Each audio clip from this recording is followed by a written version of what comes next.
सबसे पहले आप सभी बड़ों को मेरा प्रणाम और छोटों को ढेर सारा आशीर्वाद। मेरा नाम है दीपा चंदोला। स्वागत करती हूँ आपका अपने YouTube channel Deepa Chandola blog में।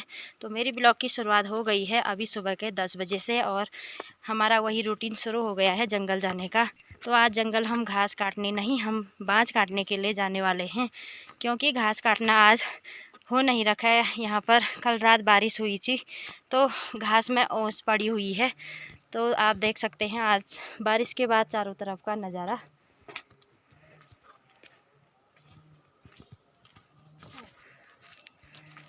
तो कल रात बहुत अच्छी सी बारिश यहाँ पर हुई।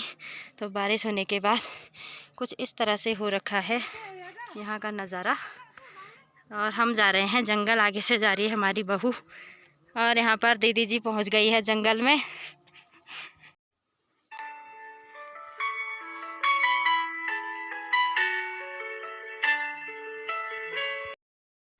तो हम पहुंच गए हैं जहां पर हमने बाँझ काटना है। ये रहा हमारे बाँझ का जंगल। और कल रात यहाँ बारिश हुई तो उधर सामने पहाड़ियों का नज़ारा कुछ देखने लायक हो रखा है। कल रात यहाँ पहाड़ियों पर हुई बर्फ़बारी।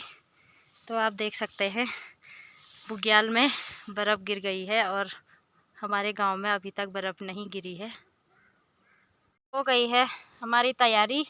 हमने बाँझ का पेड़ काटने के लिए सिलेक्ट कर लिया है, ये वाला पेड़। इसमें कौन चढ़ेगा? आप। बहू बोल रही है कि मैं थक गई हूँ बल कल से। मैं मीटिंग में जा रखी थी, बैठक में जा रखे थे, तो मुझे बोल रही है कि आप चढ़ो बल पेड़ में। तो देखते हैं जाया जाएगा या नहीं जाया जाएगा। तो यहाँ पर मेरी शुरुआत पेड़ में जाने की हो गई है और कैमरामैन बनी है मेरी बहू रानी। चढ़ गई हूँ पेड़ पे। अब सासू जी गई है पेड़ पे और अब बाँस काटने की शुरुआत होगी। ये जमाना भी कैसा आ गया है कि सासू जी पेड़ पे चढ़ी है और बहू नीचे।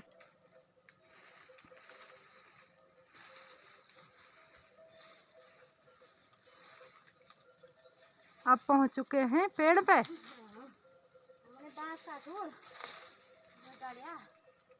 सभी दर्शकों से निवेदन है कि हमारी पहाड़ों की जिंदगी कितनी संघर्षशील है, आगे पहुंचाए वो। और मैं आपसे निवेदन करती हूँ कि आप हमारी वीडियो को आगे से आगे पहुँचाएं और लाइक करें, शेयर करें और कमेंट कीजिए।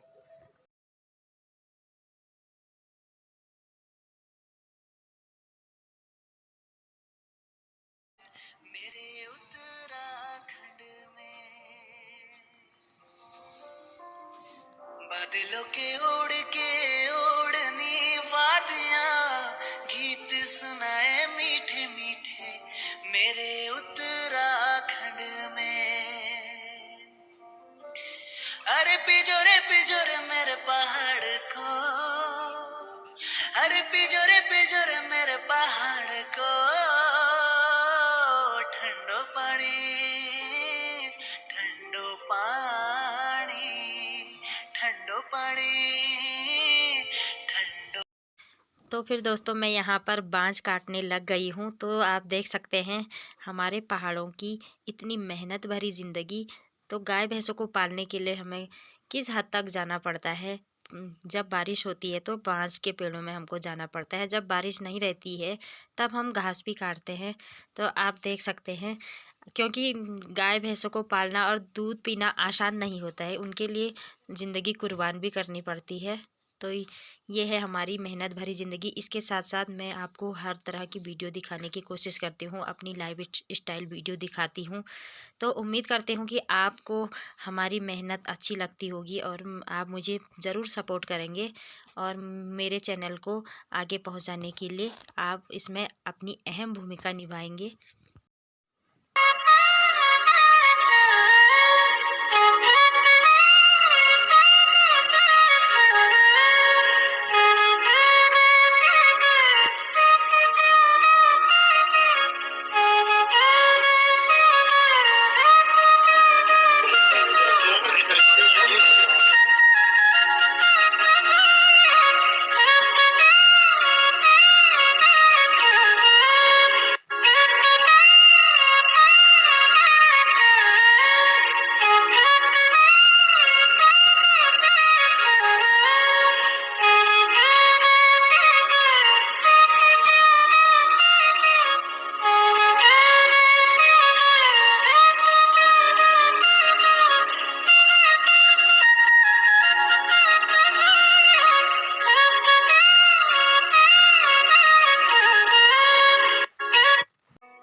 तो मैं आ गई हूँ बाँज के पेड़ से बाँज काट कर नीचे, और यहाँ पर बहू रानी ने बाँज की भारी भी लगा दी है। तो ये रही भारी, ये है बहू रानी की भारी और ये है मेरी भारी।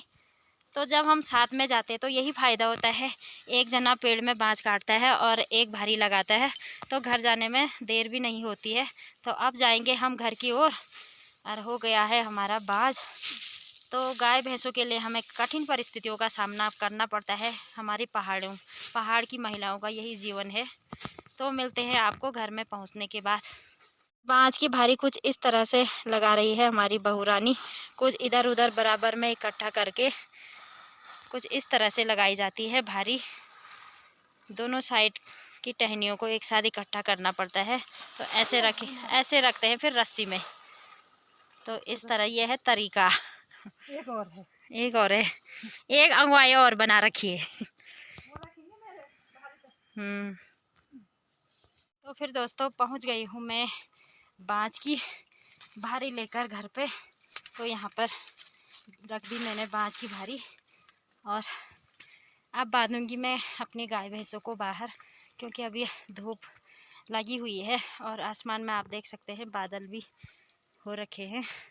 तो मैं पहले गाय भैंसों को बाहर बांध लूँगी, उसके बाद बनाऊंगी दिन का खाना, और मिलती हूँ मैं आपको थोड़ी देर के बाद।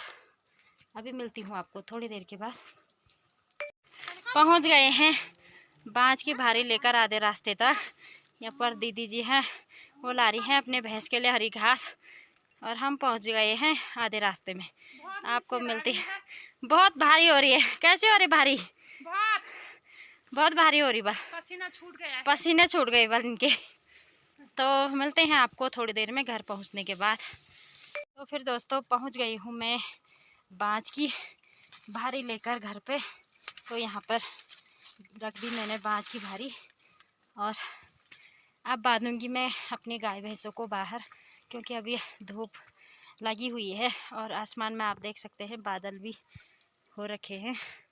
तो मैं पहले गाय भैंसों को बाहर बांध लूँगी, उसके बाद बनाऊँगी दिन का खाना, और मिलती हूँ मैं आपको थोड़ी देर के बाद। अभी मिलती हूँ आपको थोड़ी देर के बाद। तो फिर दोस्तों मैं बना रही हूँ अपने पहाड़ी चूल्हे में यहाँ पर राई के पत्तों की सब्ज़ी, ये हरी सब्ज़ी बना रही हूँ। और इसमें मैंने चावल बना लिए हैं, और इस पे रखा है, इस पैन पे मैंने गर्म पानी, और इसमें बन रही है मेरी हरी सब्ज़ी। इसके बाद बनाऊंगी मैं कढ़ी। तो कढ़ी बनाने के लिए ये मैंने यहाँ पर छाछ भी रख ली है, ये है मट्ठा, घर का मट्ठा। तो कुछ इस तरह से बन रहा है आज मेरे दिन का लंच। पहाड़ी चूल्हे में खूब सारी लकड़ियाँ मैंने यहाँ पर लगा रखी हैं आग जलाने के लिए, क्योंकि यहाँ पर आजकल गैस की कोई ज़रूरत होती नहीं है, ठंडा बहुत ज़्यादा है, इसलिए हम लोग चूल्हे में ही, हमारे यहाँ पर सभी लोग चूल्हे में ही आजकल खाना बनाते हैं। अदरवाइज़ गर्मियों के टाइम पर गैस का इस्तेमाल करते हैं, नहीं तो यहाँ पर ज़्यादातर लोग चूल्हे में, क्योंकि ये ऑर्गेनिक चीज़ें हैं, ये मतलब ये घर की शुद्ध लकड़ियाँ हैं और शुद्ध सब्ज़ी बनाते हैं। जैसे कि यहाँ पर बहुत सारे हम लोग बाँज काटते हैं, तो बाँज की लकड़ियाँ पिछले बार की जो होंगी वो स्टोर करके रखी रहती है, तो उसमें आजकल हम इसमें आग जलाकर खाना बना लेते हैं, और जो आजकल की लकड़ियाँ होंगी वो अगले साल के लिए हम रखते हैं। तो ये है हमारा पहाड़ी चूल्हा। और तो दिन के लंच के साथ मैं बना रही हूँ यहाँ पर चटनी, और मैं बना रही हूँ यहाँ पर पहाड़ी माल्टे की चटनी, और इसमें मैंने जीरा और काले तिल, हरी मिर्च सभी चीज़ डाल रखी हैं। तो कुछ इस तरह से सिलबट्टे में पीसने से बड़े टेस्टी होती है चटनी। मिक्सी में तो हर कोई पीसता है, लेकिन सिलबट्टे का स्वाद ही कुछ अलग होता है। तो कुछ इस तरह से पीस रही हूँ मैं चटनी। तो दिन के लंच के साथ साथ चटनी भी बहुत टेस्टी लगती है। तो यहाँ पर कुछ इस तरह से बना रही हूँ पहाड़ी चटनी। दोस्तों मैंने खाना बना लिया है और अपने गाय भैंसों को बाहर भी बांध दिया है। तो ये रही गाय, ये है भैंस, ये खा रही है अभी बाँझ। और मैं दिखाती हूँ आपको इसके बछड़े को। ये है छोटा बेबी, जो कि मैंने यहाँ पर इसके लिए बिस्तर भी बना दिया है, ये पिरूल का। तो ये बड़ा खुश हो रखा है और हवाएं चल रही हैं लगातार, तो ये नाच रहा है, ये प्यारा सा बच्चा। तो आप देख सकते हैं ये कितना बाहर पे कूद रहा है। अभी इसको आज 17 दिन हो रखे हैं और इतना तेज बना है ये। गाय का बछड़ा, ये है गाय का बछड़ा। तो यहाँ पर हमने जौ की खेती कर रखी है, तो जौ कुछ इस तरह से हो रखे हैं। कल रात बारिश होने से खेत हरे भरे दिखाई दे रहे हैं। इनमें ओस जैसी गिर जाती है तो बहुत सुंदर सा नज़ारा अभी यहाँ का दिखाई दे रहा है।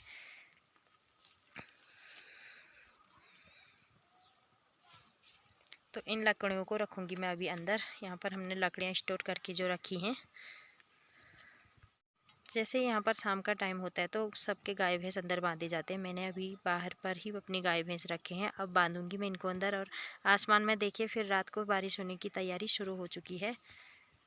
तो फिर दोस्तों मैं अभी वीडियो को कंटिन्यू कर रही हूँ शाम के 3:30 बजे से, और शाम के 3:30 टाइम हो गया है और यहाँ पर थोड़ी देर में सनसेट भी होने वाला है। तो मैं अब कर लूँगी यहाँ पर अंदर लकड़ियाँ रखने का काम, क्योंकि ठंड के दिन है तो हमने जो लकड़ियाँ स्टोर की हुई हैं तो ये है पीछे। इन लकड़ियों को मैं अब अंदर रखूँगी तो रात के लिए आग जलाने के लिए तब अच्छा होता है। और अभी देखिए आप यहाँ का नज़ारा। तो कैसी रही मेरी आज की वीडियो, और ये रही आज की मेरी दिनचर्या। आप लोगों को कैसी लगी मेरी वीडियो मुझे कमेंट में ज़रूर बताना। उम्मीद करती हूँ आप लोगों को मेरी वीडियो अच्छी लगी होगी। तो जो लोग मेरे साथ नए जुड़े हैं मुझे लाइक करना और अपने दोस्तों के साथ मेरी वीडियो को शेयर करना, और दीपा चंदोला ब्लॉग्स को सब्सक्राइब ज़रूर करना। मैं दीपा चंदोला मिलती हूँ आपको अगली नई वीडियो के साथ। तब तक के लिए जय देवभूमि उत्तराखंड।